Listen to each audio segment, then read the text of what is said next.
नमस्कार दोस्तों, RKD girls inter college में फिर से आपका स्वागत है। इंटरमीडिएट की फिजिक्स क्लास में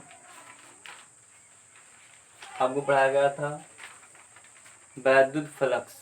क्या पढ़ाया गया था आपको? वैद्युत फ्लक्स। वैद्युत फ्लक्स फाई ई बराबर वेक्टर ई डी ए।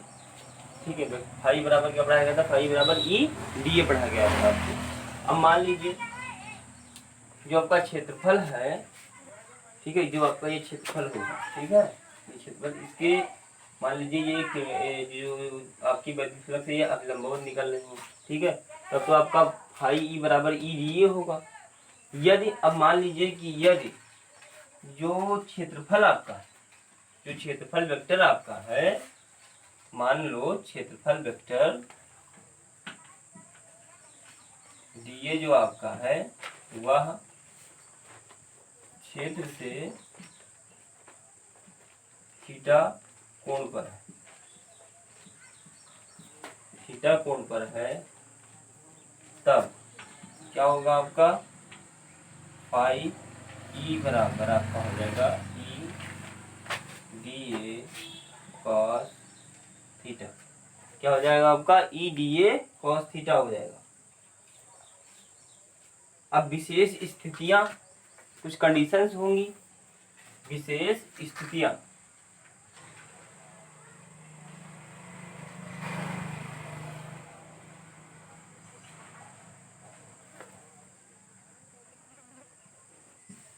विशेष स्थितियां, कंडीशन नंबर 1 आप देखेंगे, यदि जो आपका समतल है यानी क्षेत्रफल है, समतल,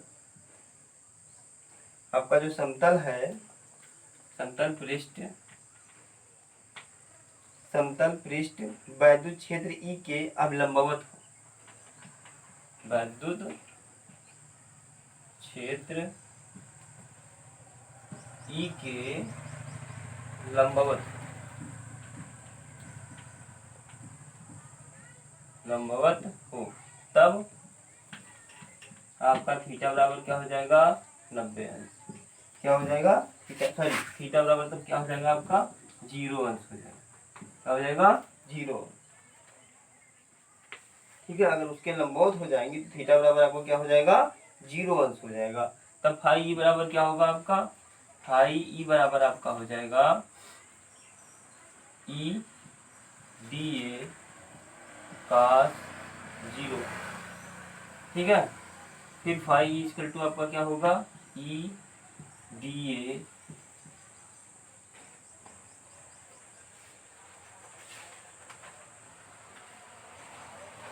ई डी ए अब गुणे 1 हो जाएगा, क्योंकि काश 0 अंश का मान कितना होता है? 1 होता है। काश 0 अंश का मान कितना होता है? 1 होता है। तो जब अभिलंबवत होगी तो जो वैद्युत फ्लक्स होगा वो सबसे ज्यादा होगा, यानी अधिकतम होगा। फाई बराबर का आ जाएगा आपका ई डी ए आ जाएगा आपका। ये कंडीशन नंबर 1 आपका ये हो गया। कंडीशन नंबर 2 पर आप देख लीजिए, कंडीशन नंबर 2 देख लीजिए आप लोग, यदि समतल पृष्ठ, यदि समतल पृष्ठ, समतल पृष्ठ वैद्युत क्षेत्र के समांतर, वैद्युत क्षेत्र के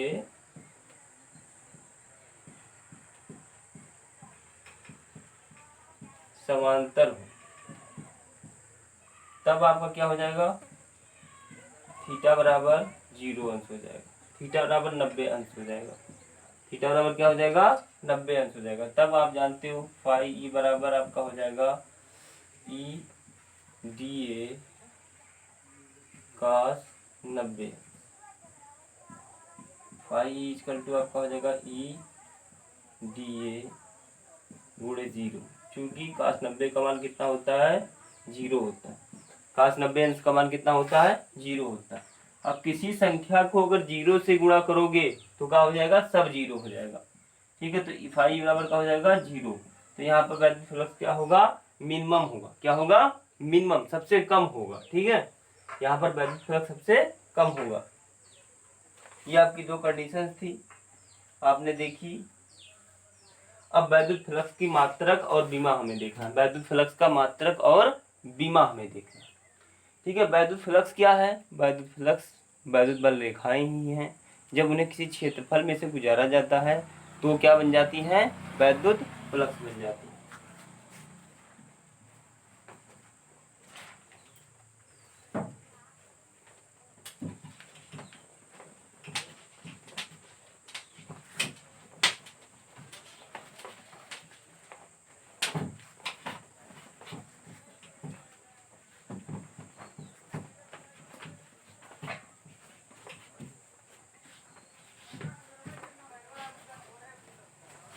अब हेडिंग डाल लेंगे आप लोग, वैद्युत फ्लक्स का मात्रक एवं बीमा।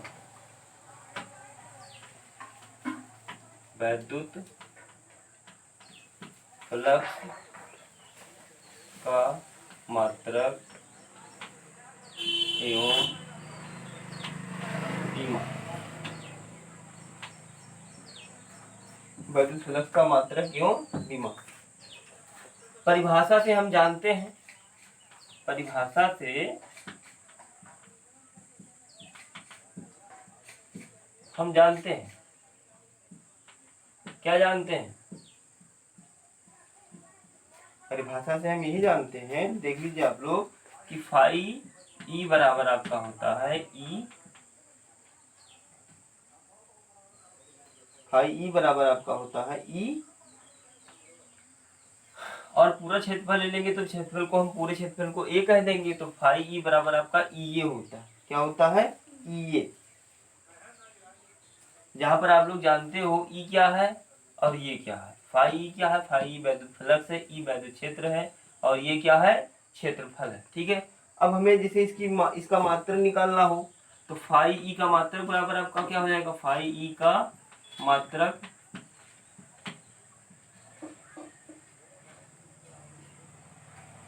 फाई ई का मात्रक बराबर आपका हो जाएगा ई का मात्रक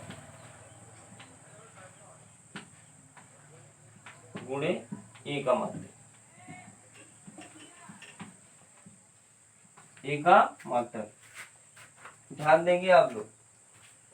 अब आप जानते हो, जैसे मान लीजिए ई क्या है? वैद्युत क्षेत्र है। ठीक है, या वैद्युत क्षेत्र की तीव्रता है। ठीक है, तो फाई ई बराबर, अब वैद्युत क्षेत्र की तीव्रता का मात्रक आपको पहले ही बताया गया, न्यूटन बटा क्या होता है? कूलाम होता है। क्या होता है? न्यूटन बटा कूलाम। तो इसका मात्रक लिख दीजिए न्यूटन बटा कूलाम लिख दीजिए। फिर मल्टीप्लाई ए का है एरिया है, और क्षेत्रफल का मात्रक क्या होता है? मीटर स्क्वायर होता है। क्या होता है? Metre square. ठीक है, तो फाई का मात्रक क्या हो गया? न्यूटन बटा कूलाम मीटर स्क्वायर हो गया। ठीक है, न्यूटन बटा कूलाम मीटर स्क्वायर। ठीक है, अब इसे डायरेक्टली इस तरह से भी लिख सकते हो, phi E equal to newton coulomb inverse.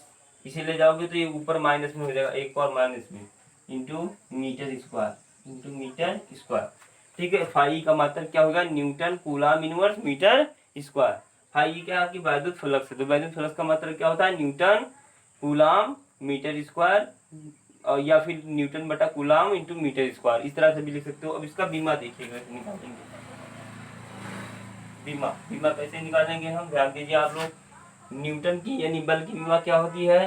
Yama L T की पावर -2, ये होता है आपका। ठीक है, एक ब्रैकेट में से कर दीजिए। कूलाम यानी कि कूलाम का आपका क्या होता है? एटी होता है। क्या होता है? Eighty coulomb. क्यू बराबर होता है आई टी, यानी एम्पियर और समय। एटी हो गया। क्षेत्रफल क्या है? आपकी लंबाई है, यानी यल। तो यल यहाँ पावर 2 लगा दो, पावर 2 लगा दीजिए। यहाँ पावर -1 है तो यहाँ पर -1 लगा दीजिए। ठीक है, फिर देखिए बराबर आप लिखिए यम यल। अब देखिए ध्यान दीजिए, t की पावर -2, इसको ब्रैकेट में लाइए अंदर, तो a की पावर -1 हो जाएगा और t की पावर -1 हो जाएगा, और ये क्या हो जाएगा आपका? l स्क्वायर हो जाएगा आपका, ये l स्क्वायर हो जाएगा। अब देखिए सेम संख्या मिलाइए, यम यहाँ है, कहीं यहाँ यम है? नहीं है, तो ये एक ब्रैकेट में यम अकेले लिख दीजिए m। ठीक है, फिर देखिए यल और कहीं मिल रहा है, एक पावर यहाँ है, l की एक पावर यहाँ है, 2 पावर यहाँ, तो l की पावर कितनी हो जाएगी? 3 हो जाएगी। ठीक है, फिर देखिए t की पावर -2 यहाँ है, -1 यहाँ है, तो t की पावर कितना हो जाएगा? 3 हो जाएगा। बचा का आपके पास ए बचा, और कहीं ये है नहीं, ठीक है, तो ए इनवर्स लिख दीजिए, ए इनवर्स। तो आपकी इसकी बीमा कितनी होगी, आपकी बीमा बराबर यम यल की पावर 3 टी की पावर -3 ए की पावर -1। आपका जो वैद्युत चुंबकीय वैद्युत फ्लक्स की जो बीमा होगी आपकी यम यल की पावर 3 टी की पावर -3 ए की पावर -1। आपसे एग्जाम में 1 नंबर के क्वेश्चन में पूछ सकता है कि वैद्युत फ्लक्स की बीमा बताइए, किसकी बीमा बताइए, वैद्युत फ्लक्स की बीमा बताइए। तो आप लोग निकालना सीख लीजिए, या मात्रक जान लीजिए, या फिर इसे रट लीजिए कि इसकी बीमा यही होती है।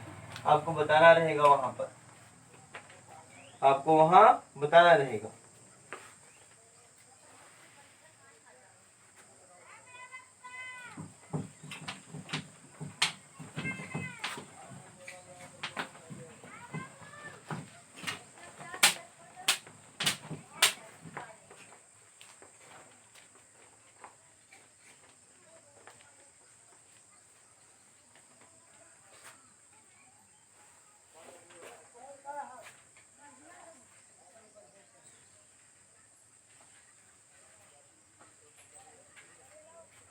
और एक मात्रक इसका ये भी होता है एमकेएस पद्धति में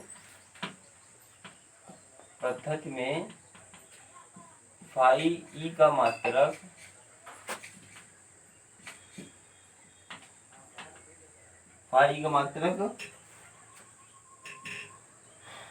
किलोग्राम मीटर क्यूब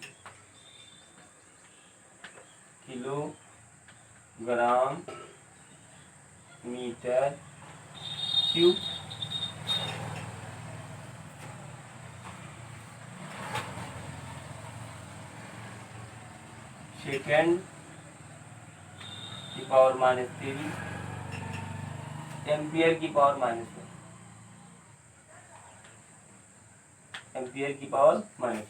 मतलब एमकेएस पद्धति में एक मात्रक इसका हम ये भी लिख सकते हैं, किलोग्राम मीटर क्यूब सेकंड की पावर -3 एम्पियर की पावर -1। ठीक है, ये आपका वो लिखा जा सकता है। अब आप लोग इस मात्रक को समझें, इसे समझें, ध्यान दें और अच्छे से मेहनत करें और पढ़ाई करें। आपका चैप्टर ये चल रहा है सेकंड फिजिक्स का दूसरा लेसन, ठीक है, ये जो कि बहुत ही इम्पोर्टेंट है, आप लोगों के लिए बहुत ज़्यादा इम्पोर्टेंट है। आप लोग मेहनत की